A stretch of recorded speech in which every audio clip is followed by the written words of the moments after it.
Pronto, ok. Agora estamos em sala. Boa noite, pessoal. Meu nome é Rose Patriota, sou a professora de vocês de implantodontia. Vamos desenvolver no nosso semestre nossas aulas aqui na plataforma, como vocês já estão acostumados. E eu queria dar uma boa noite para todos, queria dizer que sejam bem-vindos à disciplina e vamos construir um semestre de bastante conhecimento.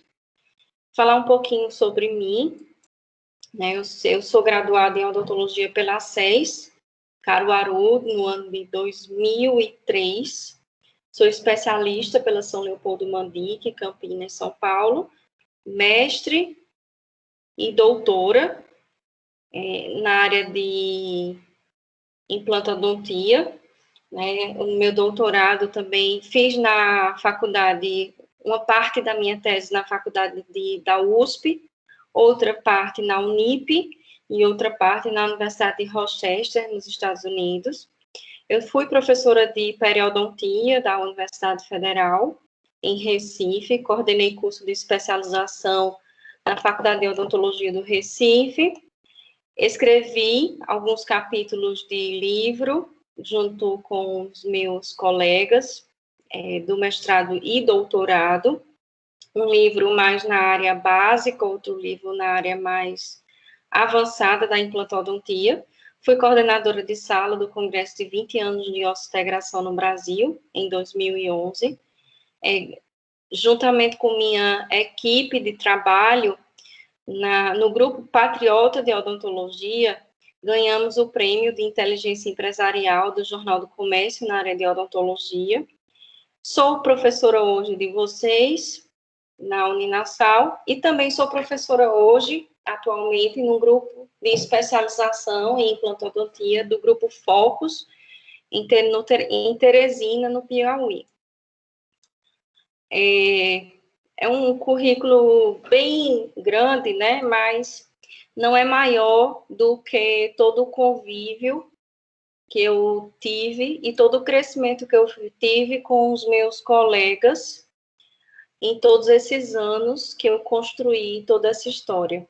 Não foi uma história fácil, foi uma história difícil, foi uma história com bastante luta, mas está aí, né? E a gente consegue passar para vocês um pouquinho do que a gente adquiriu ao longo desses anos, principalmente o que foi adquirido com conhecimento vindo de outros colegas, além da amizade.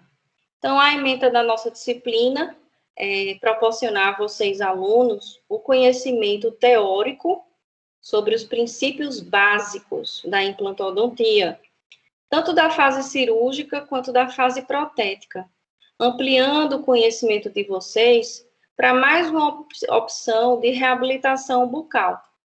Então, o nosso conteúdo programático vai ser sobre história da implantodontia, princípios da osseointegração, anatomia aplicada à nossa especialidade, a morfologia e os tipos dos implantes, o diagnóstico e o planejamento reverso, alguns princípios cirúrgicos básicos, princípios e técnicas de regeneração óssea guiada, entre elas também o enxerto e tudo que se relaciona com a regeneração tecidual, a demonstração em vídeos de cirurgia e prótese sobre implantes, noções em prótese sobre implante, e também vamos falar um pouco sobre os pacientes edêntulos totais, overdentro e protocolo. E ao final do nosso semestre, teremos alguns seminários.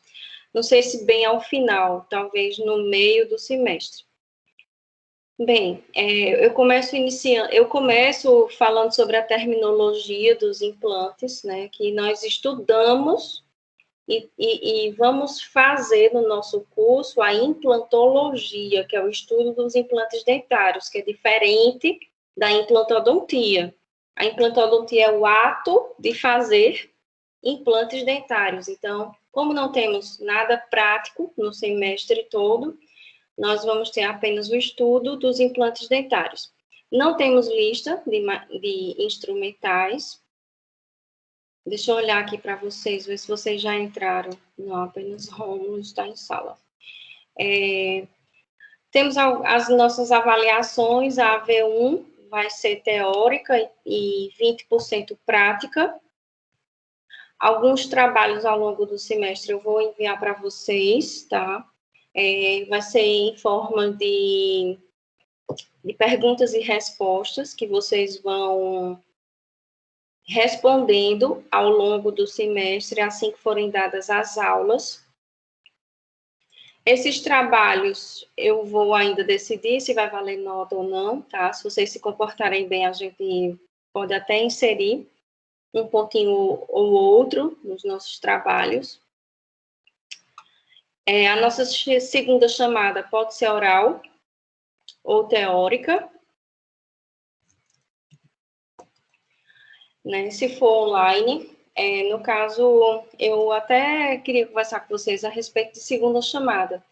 Eu sei que existem alguns tipos de urgências nas nossas vidas que não podemos estar presentes nas avaliações principais.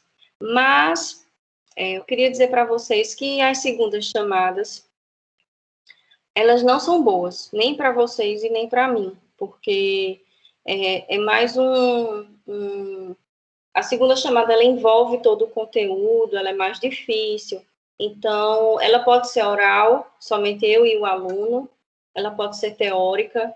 Então, assim, o critério de avaliação online que eu faço, o critério de avaliação da segunda chamada que eu faço, eu decido como eu vou fazer de acordo com a turma, tá? Então, assim, eu já fiz algumas provas orais presenciais que o pessoal reclamou bastante, mas, assim, para fazer uma segunda chamada, a gente realmente precisa estar colocando todo o conteúdo, que dificulta um pouco para vocês, tá?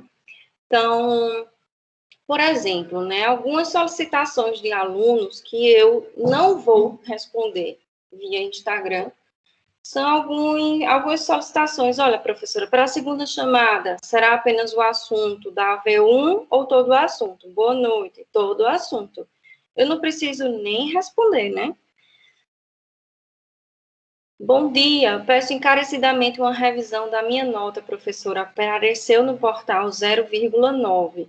Se realmente for essa nota, estou reprovando direto. Não posso mais reprovar, pois perco minha bolsa. Assim, sabendo que eu estudei, aprendi muito sobre o assunto e não esperava uma prova dessa natureza.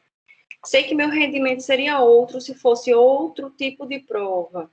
Realmente, eu ainda tenho que adivinhar o que é que o aluno quer que eu bote na prova, né? Porque esse tipo de colocação, eu nem tenho nada a ver se o aluno não pode reprovar.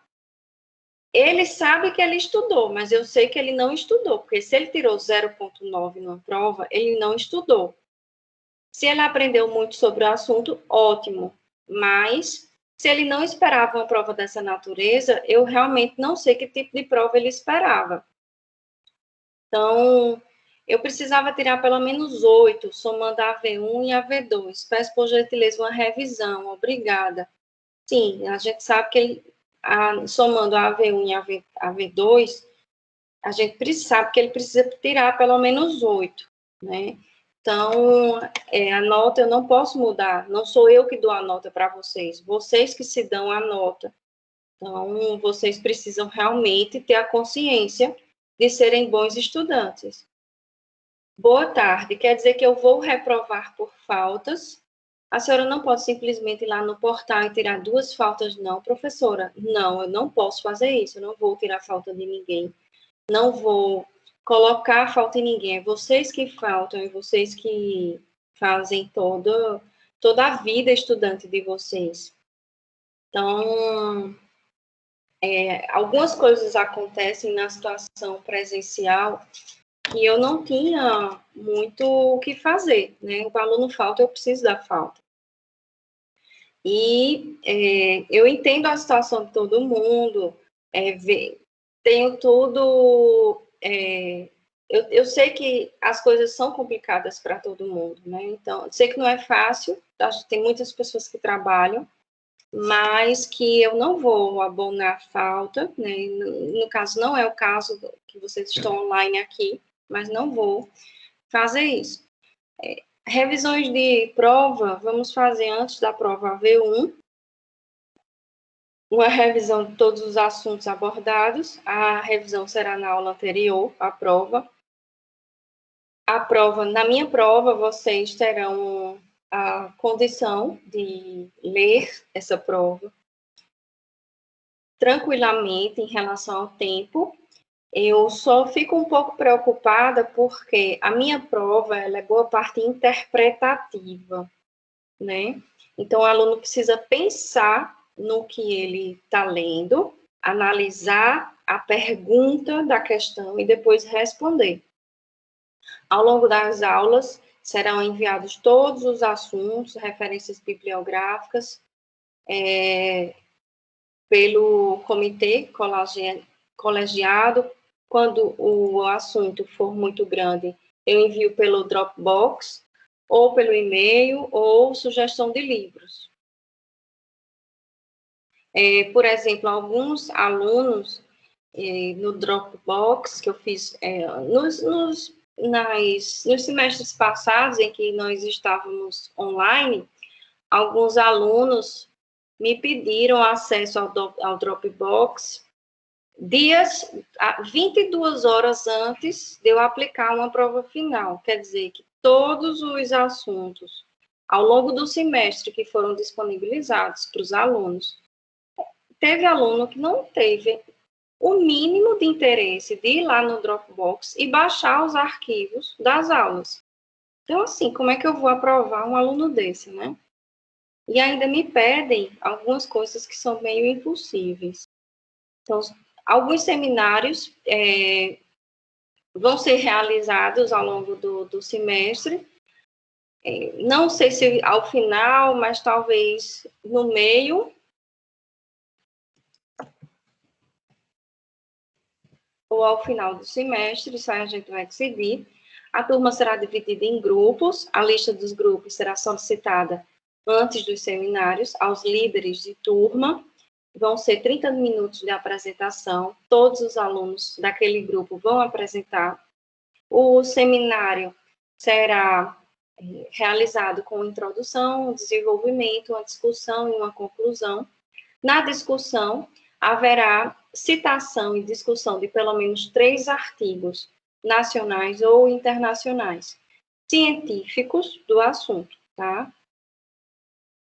As comunicações, os avisos e as solicitações são realizados pelo líder de turma com o professor para as questões do grupo e não individuais. As questões individuais de faltas, atestados e solicitações de abono de faltas serão feitas pessoalmente com o professor, quando estaríamos, né, no caso presencial, e online via líder de turma, certo? Quando possíveis, direcionadas para a coordenação e não via WhatsApp ou direct pelo Instagram.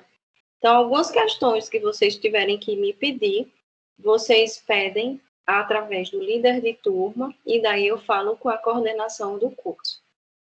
Durante as aulas, ligar a câmera. Eu não vou dar aula sozinha. Bem, eu sei que eu não posso obrigar vocês a fazer isso, mas o interessante é que vocês liguem a câmera. Por quê? A gente fica mais se conhecendo melhor, no caso. A gente fica mais, como que eu posso dizer, mais interessado em dar aula. E eu realmente gostaria muito que vocês fizessem isso, de ligar a câmera, tá? Porque eu me sinto muito sozinha desse lado aqui, de cá. E sinto que eu estou só em sala de aula. Isso não é bom para ninguém, nem para vocês e nem para mim, porque eu termino ficando com vontade de terminar a aula logo. Vou ser bem sincera com vocês.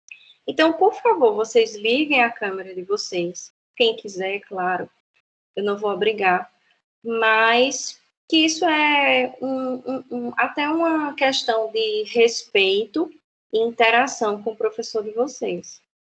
Então, algumas regras em sala presencial, mais algumas gracinhas que eu escutei de alguns alunos.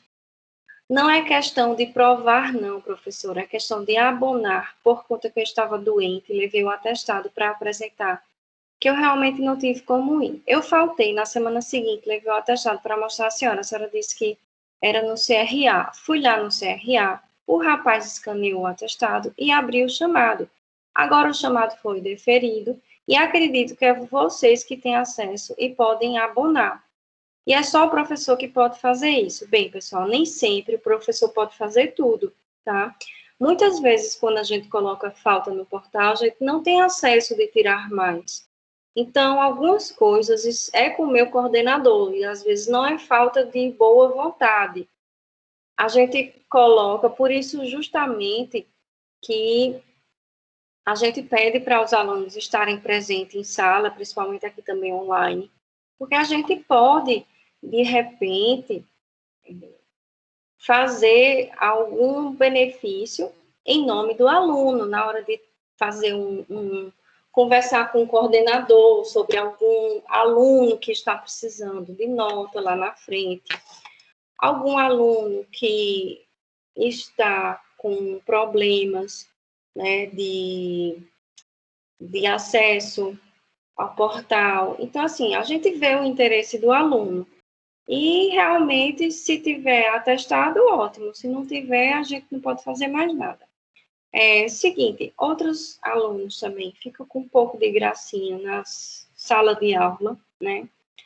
E uma vez eu pedi para um aluno desenhar um dente no quadro, quando estávamos presencial. E esse aluno me perguntou, professora, eu posso desenhar um canino? Eu disse, pode desenhar um canino. E ele foi lá e desenhou um cachorro, um cão, né? E aí, foi ótimo, foi maravilhoso, todo mundo riu, achou engraçado. Só que é o seguinte, quando ele precisou, né, fazer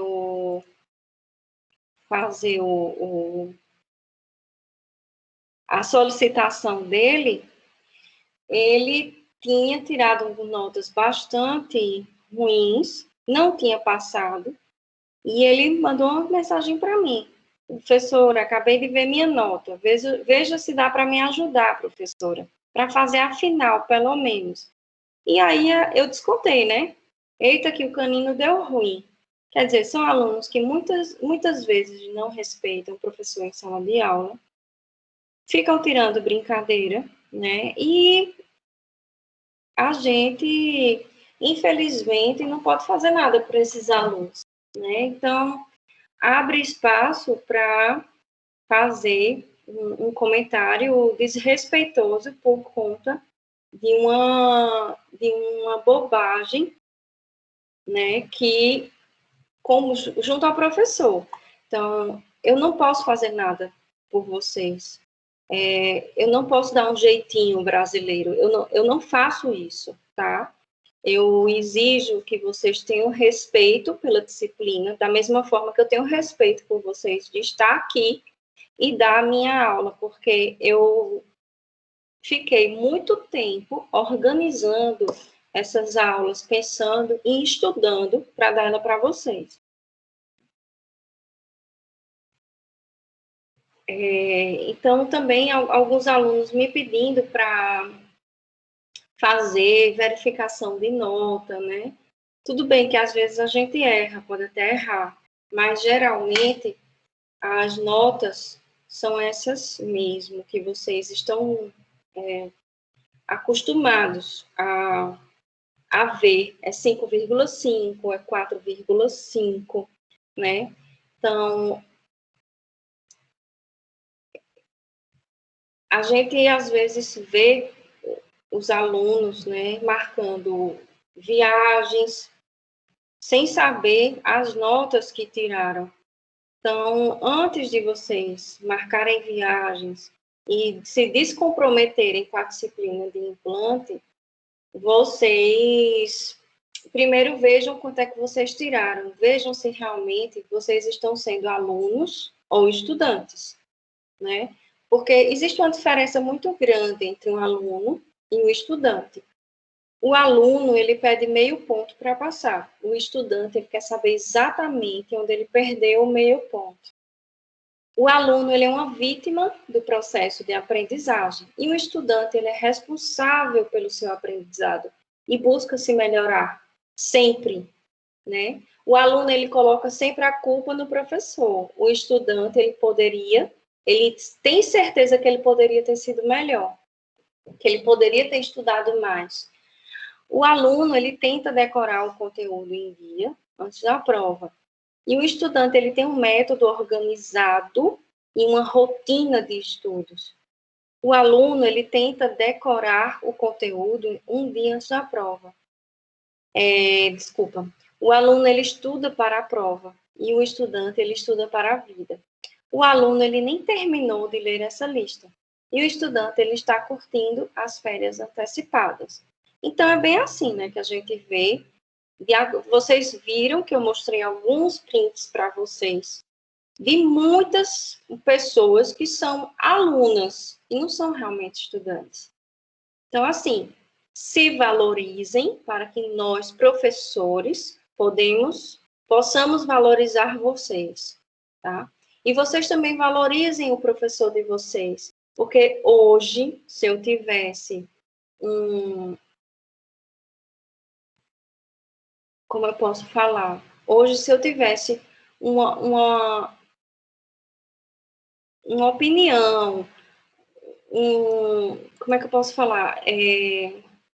Desculpa, que me saiu agora a cabeça. Se eu tivesse uma opinião mesmo para me dar no meu tempo de estudante, né, de faculdade, eu teria dito assim, olha, estuda mais, se organiza melhor na hora de estudar e pega livro e lê, porque isso vai fazer, olha, escutem o que eu estou falando para vocês, sou formada desde 2003, né, eu vou fazer quase 20, daqui a pouco eu faço 20 anos de formada, e eu vou dizer para vocês, isso faz toda a diferença, a gente estudar todos os dias na vida da gente. Ter sede de conhecimento e sede de sabedoria. Então, eu queria mostrar para vocês um relatório de uma das turmas que eu tive a respeito da disciplina de implantodontia. Nessa turma, eu tive 46 alunos, 44 alunos foram para a final, 2 apenas foram aprovados por média, 24 foram para recuperação e 9 foram reprovados. E eu não sei se vocês sabem, mas já chegamos a fazer uma 4ª prova de implantodontia, porque simplesmente toda a turma tinha ficado na final e muita gente reprovou. Então, assim, olha, eu espero muito me relacionar muito bem com vocês, eu vou exigir de vocês algumas coisas. E eu não quero que vocês sejam coelhos na vida de vocês. Olha essa historinha aqui, ó. Um corvo está sentado numa árvore o dia inteiro sem fazer nada. Um pequeno coelho vê o corvo e pergunta: eu posso sentar como você e não fazer nada o dia inteiro? O corvo responde: claro, por que não? Então o coelho senta no chão, embaixo da árvore e relaxa. De repente, uma raposa aparece e come o coelho. Conclusão: para você ficar sentado sem fazer nada, você deve estar no topo.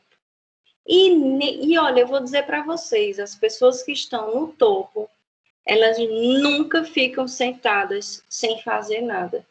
Elas sempre estão fazendo alguma coisa.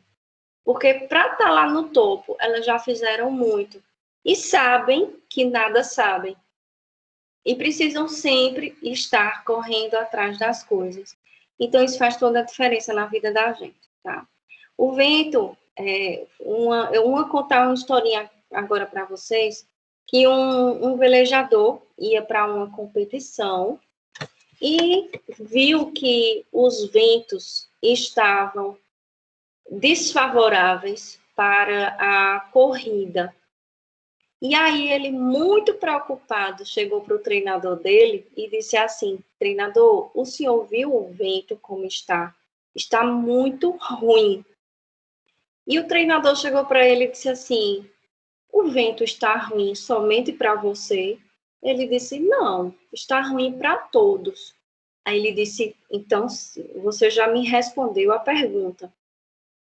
O vento pode estar ruim para todos, então vá lá, faça o seu melhor e vença a competição. Então, o vento, ele vive ruim para quem vive com medo, porque aqueles que têm coragem de avançar, sempre, eu digo sempre, estarão à frente. Essa frase é de um livro chamado O Poder da Ação, de Paulo Vieira, tá? E outros autores, como Napoleão Hill, já falaram a respeito do medo. E realmente o medo nos faz procrastinar muito nas nossas vidas. E eu espero que vocês não sejam assim. Eu espero que vocês estudem, sentem e façam o melhor de vocês. Ok, pessoal?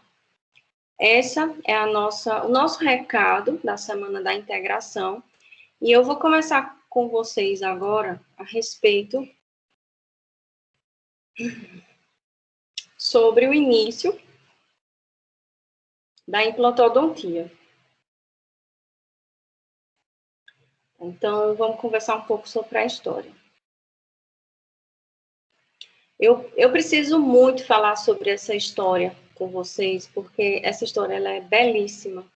Ela é uma história que começou, né, com o professor Branemark, que foi o precursor da implantodontia. Esse cara aí, ele foi um médico que teve uma história que mudou muitas coisas no mundo, na área da saúde, né? Ele era médico, ele faleceu agora no ano de 2014, né? Depois de uma vida de publicações e depois de uma vida estudando o titânio. Ele era professor na Universidade de Gotemburgo, estava estudando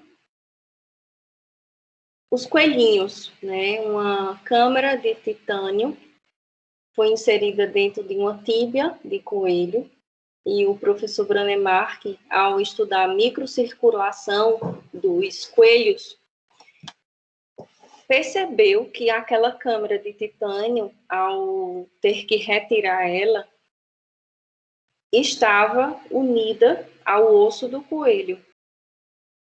E aí ele percebeu ali uma coisa diferente, né? Com sua sabedoria, acho que até uma sabedoria divina, ele viu que aquele material ali, da microcâmara, estava adaptado e logo em seguida pensou que aquilo dali poderia beneficiar a humanidade. Então, um dos seus alunos foi o professor Albrechtson. Ele tem uma história bem interessante, né, com o professor Branemark, que eu vou contar para vocês. O professor Albrechtson, ele foi um dos caras que mais pesquisou a implantodontia no mundo. E ele deu uma entrevista para os colegas Luiz Rogério Duarte e Luiz Meirelles. O Luiz Rogério hoje mora na Bahia, é colega meu, casado com uma amiga minha. E o professor Luiz Meirelles trabalha hoje na ADA, que é a American Dental Association. O professor Luiz Meirelles, ele é um cara hoje que mais pesquisa e publica a respeito de superfícies de implantes no mundo. É um cara que é contratado pela ADA e é um brasileiro, digamos assim, de bastante conhecimento e sucesso internacional na odontologia. Então, o professor Albrechtson, que foi um estudante do professor Branemark, deu uma entrevista no livro Bases Clínicas e Biológicas, na implantologia, e essa entrevista está no capítulo 1, aliás, está antes do capítulo 1. E também ele publicou um artigo chamado O Estado da Arte dos Implantes Orais. Essa entrevista está também nesse artigo, tá? Na revista de periodontologia, no ano de 2000. Ele é o Thomas Albrechtson e Anne Weinberg é a esposa dele. Então, nós podemos chamar o professor Albrechtson do maestro da osseointegração. Por que o maestro? Porque o professor Albrechtson, ele realmente regeu muitos anos e ainda rege, ainda publica muito a respeito de implantes. Então, assim, ele é um maestro de uma orquestra, né? Então, se a implantodontia, ela tem um maestro, com certeza é o professor Albrechtson. Então, quando a primeira pergunta que foi feita para o professor Albrechtson foi por que ele publica tanto? Por que ele faz tantas coisas em relação à implantodontia? Ele disse que por que optou, né, primeiramente também pela carreira médica?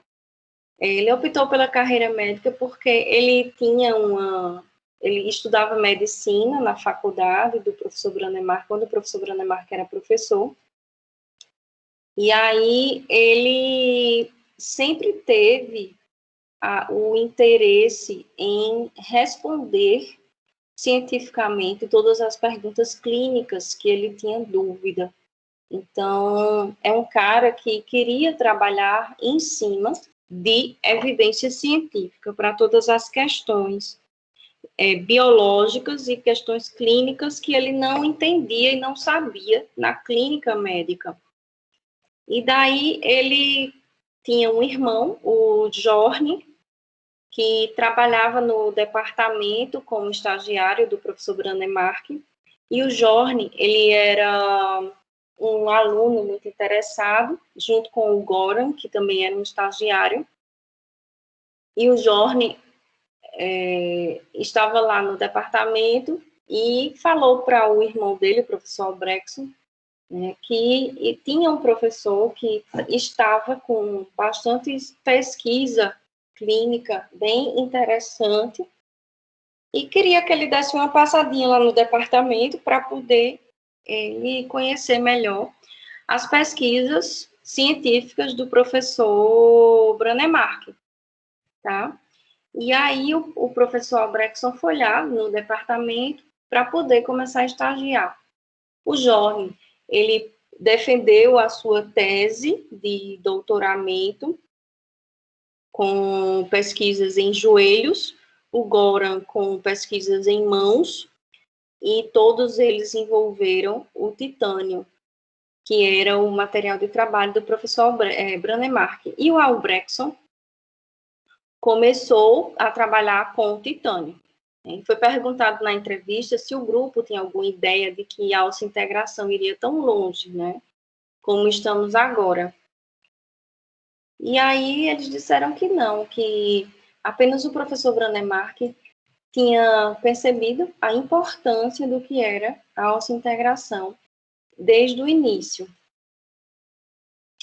E esse fenômeno da osseointegração, logicamente, que ele não foi aceito na comunidade científica, porque o professor Branemark não tinha nenhuma publicação relevante na época. E alguns momentos importantes para a osseointegração foi em 1969, o professor Branemark publicou numa revista chamada Reader's Digest, publicou a respeito dos seus resultados, né, com os pacientes que eram tratados daquela forma, com os implantes, e a sua forma de trabalhar era muito diferente do que já tinha sido feito no mundo, e o professor tinha muito problema quanto a isso, porque eles operavam os pacientes todos de uma mesma forma. e os resultados não eram tão bons, e os pacientes realmente diziam que aquilo estava horrível, que não tinha condição. Então, eles perdiam muitos trabalhos no início. E aí, em 1975, houve um encontro anual da Associação Odontológica na Suécia, em que o professor Branemark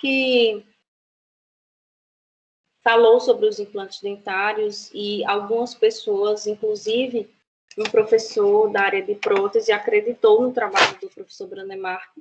Porém, logo em seguida, esse professor faleceu. E aí, como era uma das únicas pessoas que ele tinha conhecimento e que tinha aceito o trabalho do professor Branemark, realmente eles voltaram para uma estaca zero. Daí, em 1977, o professor Branemark mostrou o seu trabalho para uma agência sueca, controladora de medicamentos, que era a Nobel, e a Nobel começou a trabalhar com o professor Branemark. O professor Branemark, depois dessa publicação na Reader's Digest, que é uma revista muito antiga, mas é uma revista que até então, no ano de 1980, 90, ainda tinha, né, ainda se publicava, e uma pessoa chegou, como eu não era muito aceito na comunidade científica, e o professor estava dando uma palestra nesse encontro anual, um dentista muito conhecido na Suécia chegou para ele e disse: você não sabe o que você está dizendo, você simplesmente está falando aí e eu não acredito em você. E como ele era um dentista de bastante respeito, foi realmente uma coisa muito chata para o professor Branemark, mas o professor Branemark respondeu a ele e disse assim: olha, eu sei quem você é, você publica numa caixa de palito de dentes. Suas publicações são numa caixa de palito de dentes. E eu também não acredito no seu trabalho, se você não acredita no meu. E daí se travou uma grande batalha, né, histórica, em relação ao aceite da implantodontia. E daí foi quando começou, em 1978, por volta de 78, 79, o professor George Zarbi, que era do Canadá, de Toronto, do Canadá, foi a partir de outro professor do departamento, de outro departamento da faculdade, conheceu o trabalho do professor Branemark, através do professor Gunnar Carlsson, que era um pesquisador e um cientista que publicava bastante. E o professor Jorge Zarbi ficou algum tempo acompanhando o trabalho do professor Branemark e gostou do que viu. E disse, olha, eu vou voltar para o Canadá, vou começar a trabalhar em cima do... Um momento. Alô? Oi, professor. Tudo bem? Bom, oi.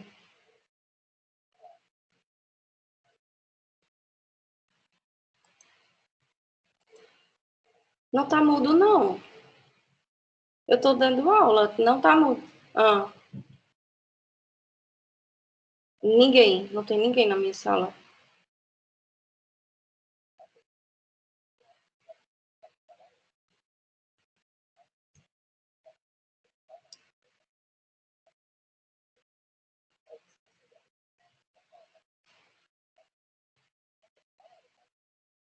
Eu tô... Será que eu tô na sala errada?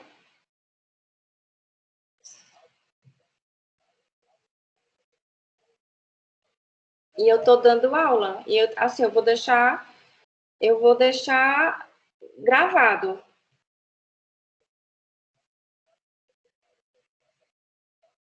Eu tô dando aula normal, eu já tô com 1 hora de aula. Ó, inclusive tem os alunos entram e saem. Entram e saem. Muitas pessoas, assim, uns 3 ou 4 pessoas entraram e saíram.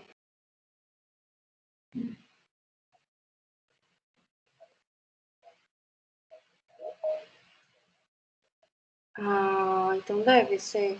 Ó, tem um tal de Rômulo entrando, aí daqui a pouco entra outra pessoa, aí sai de novo. E eu tô dando aula normal, porque eu tô compartilhando minha tela, tô gravando. É, é, isso. Tá, tá bom. Eu tô dando aula aqui normal, desde 7h20, viu? É porque, assim, na verdade, foi o que aconteceu. Eu entrei 7h20 em ponto. Aí eu vi que não tinha ninguém. Aí foi quando eu passei a mensagem para você. Aí eu fechei e entrei em outra. Eu reiniciei, sabe? Na verdade, eu gravei uma. É, mas tá lá, tá aberta. Tá, inclusive tá gravando. Qualquer coisa me liga. Tá, beleza. Tá bom, obrigada. Tchau.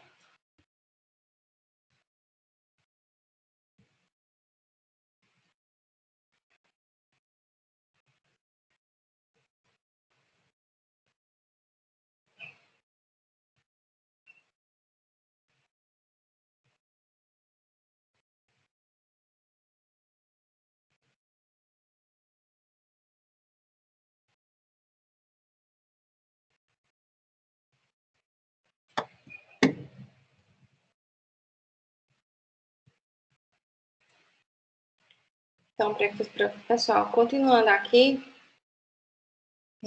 eu vou deixar a aula gravada que eu tô com, tô sabendo que vocês estão tendo dificuldade, né, de entrar. Enfim. Então, o professor Jorge Zarbi chegou em Toronto e começou a trabalhar com a proposta dos implantes do professor Branemark. Então, foram 2 pessoas que acreditaram no professor Branemark. E daí, eles começaram a desenvolver um trabalho um pouco diferente do professor Branemark. E os implantes começaram a dar certo na mão do professor Jorge Zarbi. O professor Jorge Zarbi, ele era muito respeitado na comunidade científica. E aí, quando foi em 1982, o professor Jorge Zarbi e a Nobel Pharma decidiram, em 1982, criar o Congresso, o The Toronto Integration Conference Revisited, para que toda a comunidade científica mundial conhecesse os implantes do professor Branemark, tá? Então, depois disso, né, até 1985, foi perguntado ao professor Albrechtsen qual foi a contribuição dele para a osseointegração. E ele teve muita contribuição para a osseointegração, né? 30 anos se passaram desde a publicação da tese dele até 2010, hoje já são 40 anos da publicação da primeira tese dele em relação ao titânio, na qual a biologia óssea foi intensamente investigada do titânio, né, como a biologia óssea se comportava em relação ao titânio. Então, o que se aprendeu nesse tempo em relação à biologia óssea foi o que o professor Albrechtsen instituiu na comunidade científica, tá? Ele direcionou todos os estudos em relação à biologia óssea.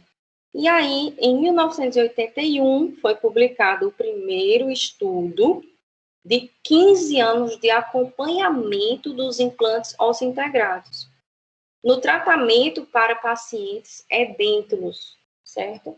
Então, foi realizado estudos in vitro, em vivo, que lá fora do país se pode fazer em estudos in vivo, e estudos clínicos. Esse foi o primeiro artigo científico realmente que consolidou o mundo dos implantes dentários a nível científico.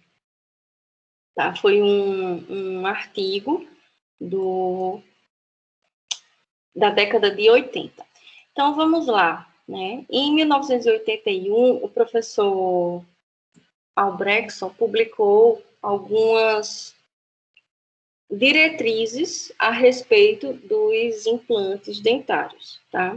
Essas diretrizes são alguns princípios para o sucesso dos implantes dentários, alguns princípios que devemos levar em consideração quando temos o aspecto dos implantes em relação tanto ao que devemos analisar nos implantes em si, fisicamente, biologicamente, quanto aos aspectos que devemos levar em consideração como cirurgiões, dentistas, implantodontistas. Os primeiros 3 princípios estão relacionados a certas características que não dependem de nós, como a biocompatibilidade desses implantes dentários, porque já recebemos eles prontos das empresas, o desenho e a superfície desse implante, tá? Sendo o implante, como vocês conhecem hoje, que eu ainda não apresentei um implante para vocês, como um pino, um parafuso, né? Algumas coisas que devemos analisar nesses implantes é o seu desenho e sua superfície. E o desenho do sítio cirúrgico, a técnica cirúrgica, a aplicação de carga, isso sim depende de nós. Depende de como vamos fazer o nosso leito receptor. E como vamos fazer, tecnicamente, os nossos implantes e depois colocar os dentes, como quando aplicamos carga. Então, esses são os 6 primeiros princípios da osseointegração, tá? Alguns outros alunos do professor Albrechtson foi o Thomas Erickson, que hoje publica muito também ainda na área de implante, em relação ao superaquecimento ósseo, o Magnus Jacobson, em relação à parte molecular dos implantes, o Lars Senebay também em relação à microscopia e à superfície dos implantes, a Karina Johansson, que pesquisa a respeito dos implantes dentários também, a Anne Wennerberg, que publica muito também junto com o professor Albrechtson, que é a esposa dele, em relação à superfície, e também o Luiz Meirelles em relação à nanosuperfície, que é uma superfície que só podemos analisar por meio de microscopia de força atômica, tá? Então, são pesquisas bastante específicas na área da implantodontia. Então, o professor Albrechtson presenciou a primeira geração de implantes rosqueados de titânio, que foi proposto pelo professor Branemark, né? Perguntaram a ele quais foram as modificações importantes no implante original do professor Branemark, que trouxe melhorias para a reabilitação dos pacientes. E o que é que se pode esperar do futuro? Então, é o seguinte, quando o professor Albrechtson começou lá atrás com o professor Branemark, não tinham tantas empresas que colocavam os produtos no mercado. E hoje existe um contexto comercial muito grande em relação aos produtos que são colocados no mercado para nós. Então, o que é que acontece?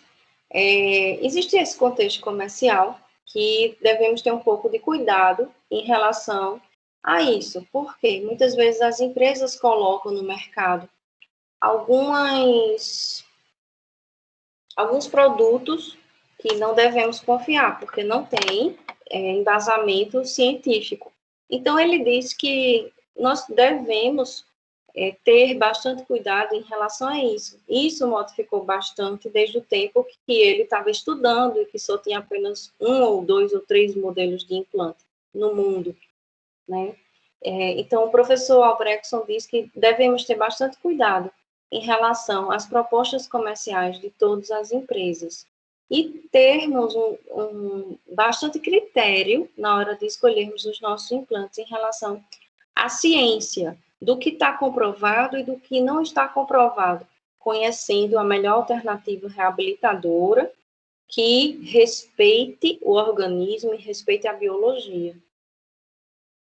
Então, existem sempre novas ideias de desenhos de implantes, de desenhos de pilares protéticos, que são anunciadas com grande entusiasmo, mas algumas alterações nos implantes não levam a benefício algum, ou ainda pior, geram resultados desfavoráveis. Então, nós estamos preparados para pôr fim a isso? Não estamos preparados, porque a indústria, ela quer vender, né? E os cirurgiões dentistas e os pacientes, eles são os cobaias, tá? Então, temos que ter critério na hora de escolhermos os nossos implantes, inclusive dentro de uma própria empresa, de uma mesma empresa. Então, esse pensamento crítico, né, deve existir.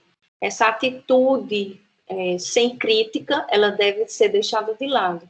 Porque osso-integração, ou seja, união do titânio, do parafuso, do implante ao osso, é uma coisa. Mas isso não quer dizer que seja sucesso clínico para sempre, certo? Então, temos que, além de ter um material que respeite a biologia, temos que ter habilidade de mãos treinadas, porque senão o nosso risco de catástrofe clínica nos nossos pacientes vai aumentar. Sempre vai aumentar. Tá? Então, essas são algumas fotos que eu trago para vocês, né? Olhando agora para o meu currículo de forma social, esse foi o meu mestre na implantodontia. Essa aqui sou eu, né, há não sei quantos anos atrás, ainda de cabelinho curto, em que era apenas uma garota começando na implantodontia, mas eu tive bastante orientação desse cara aqui, que foi um pai para mim, foi o professor Carlos Eduardo Franciscone, o professor Alberto Consolaro, que hoje é muito respeitado na comunidade científica, e tantos outros colegas que me ensinaram. Esse aqui é o professor da São Leopoldo Mandi, quando eu me formei, tanto na especialização como no doutorado. E realmente são pessoas que me acompanharam, né? São pessoas que têm um pensamento crítico, que não engolem qualquer coisa, né? Então, são professores do Brasil todo, são autores de livros, inclusive esse cara aqui que vocês estão vendo, o professor... me fugiu o nome dele agora.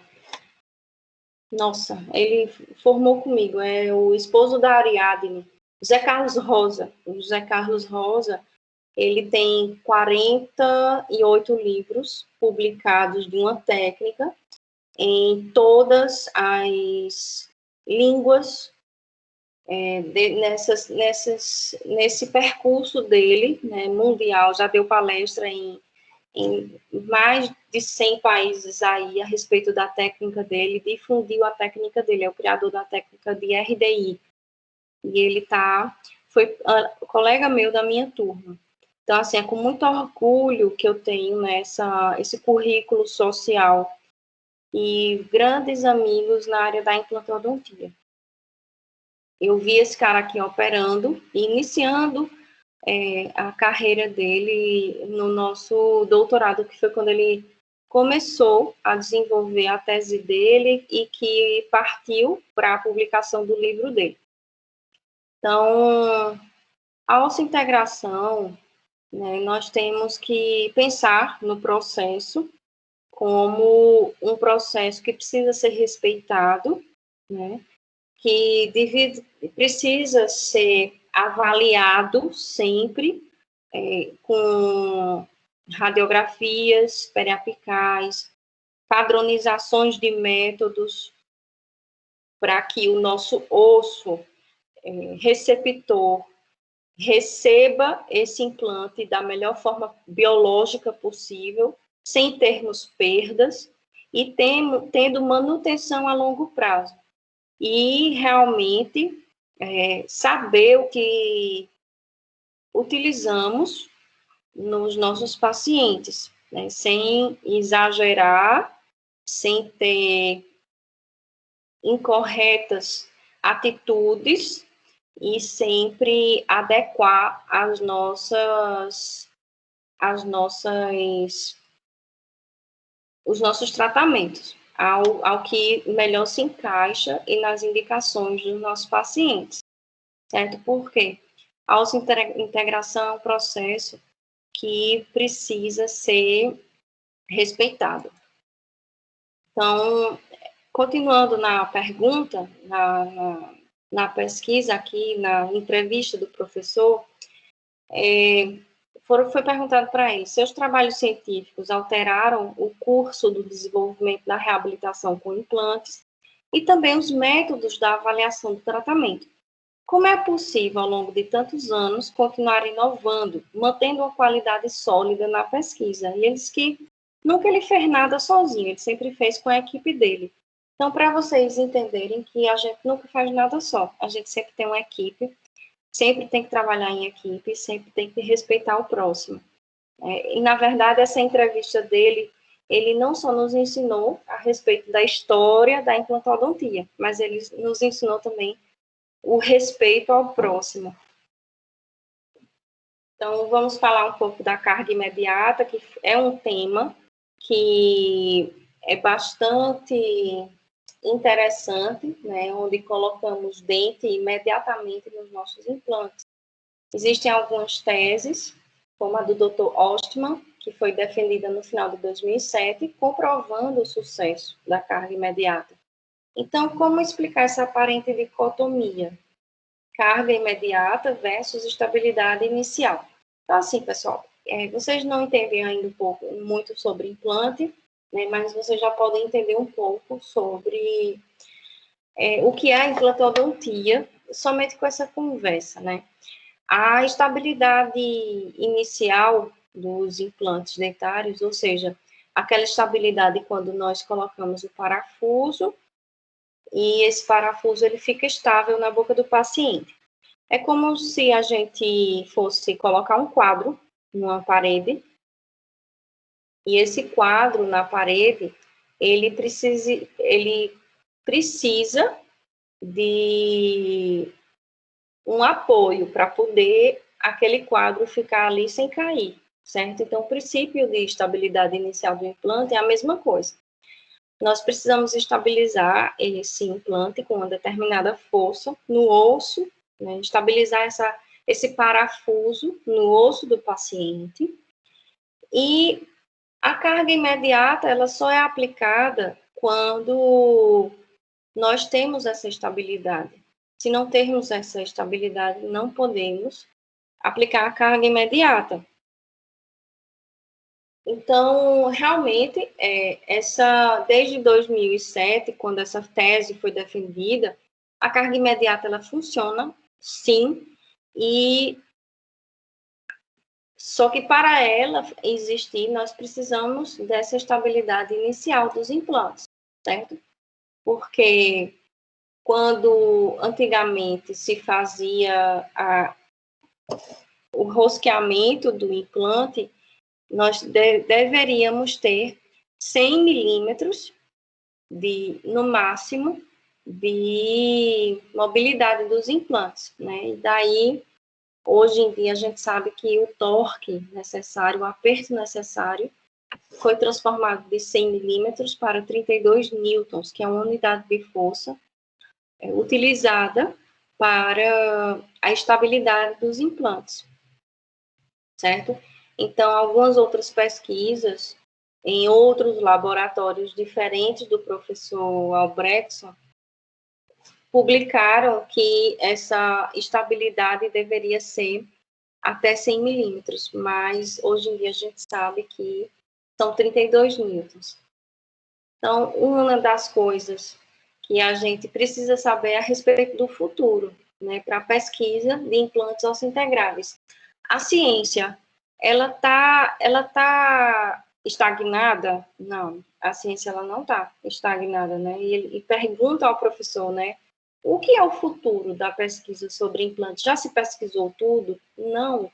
A implantodontia é uma especialidade relativamente nova.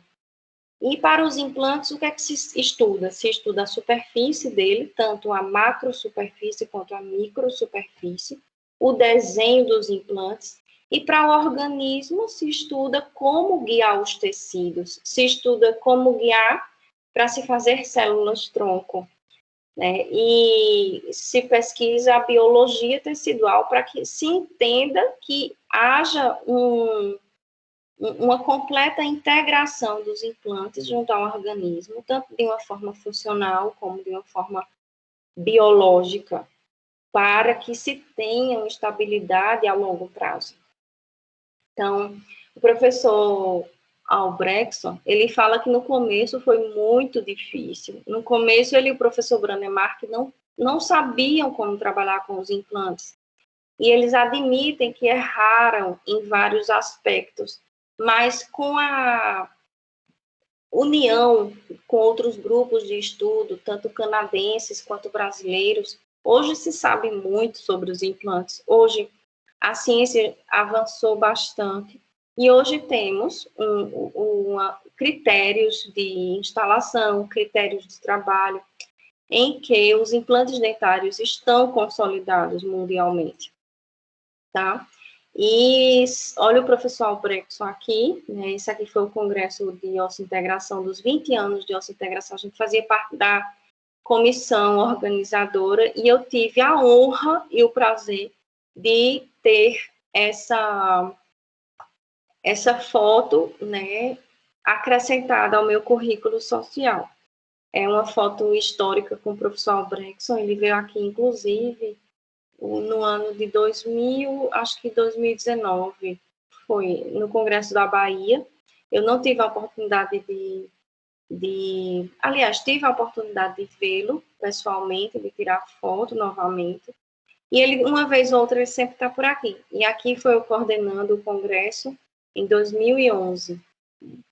Ele veio na Bahia Osseointegration Meeting, deu a sua aula, né? Hoje ele está bem velhinho mais carrancudo, mas é um poço de ciência. E eu, inclusive, fui ver a rede social. O professor Thomas Albrechtson não tem rede social, né? Na entrevista foi perguntado para ele como ele se descreve e qual a maior conquista dele na vida. E aí eu fui colocar uma hashtag para ver se pelo menos ele aparecia, né, na rede social. E coloquei Thomas Albrechtson e ele tinha apenas 14 publicações. Um cara como ele, como esse, que mudou a história, né, e é o maestro da osseointegração no mundo, ele se descreve como uma pessoa simples, que gosta de futebol, e que a maior conquista da vida dele foram os filhos. Então, sempre a gente vai colocar tudo que a gente ama em primeiro lugar na vida, e não é diferente dele, né? Esse cara aqui, tem gente que é tão insignificante diante de uma pessoa que publica como ele, né, no mundo científico, e tem tantos outros milhões e mil seguidores, e ele realmente não tem nenhum, mas ele é um cara de uma relevância mundial. Só para que vocês entendam, né, que o conforto de vários seguidores numa rede social não é tudo, né? Para que vocês entendam que existem coisas mais importantes na vida do que uma rede social. E que também existem coisas mais importantes na vida fora a rede social.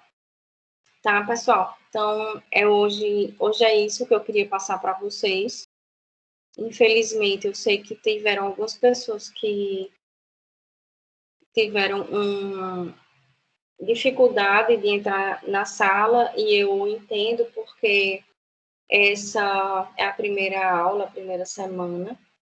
E eu gostaria de dizer para vocês, novamente, que sejam muito bem-vindos à disciplina de implante. E qualquer coisa, vocês se comunicam comigo através do WhatsApp e pela líder de vocês. Tá ok? Eu vou parar de compartilhar aqui a minha tela. Uma boa noite para todos. Espero que vocês tenham gostado da aula. Se tiverem alguma dúvida, me mandem e, por favor, peçam para o líder de vocês entrar em contato, me mandando o e-mail da turma que eu vou enviar as referências bibliográficas da nossa aula, para que vocês estudem, porque eu cobro tudo que eu dou em sala de aula, tá bom? Um abraço e até semana que vem.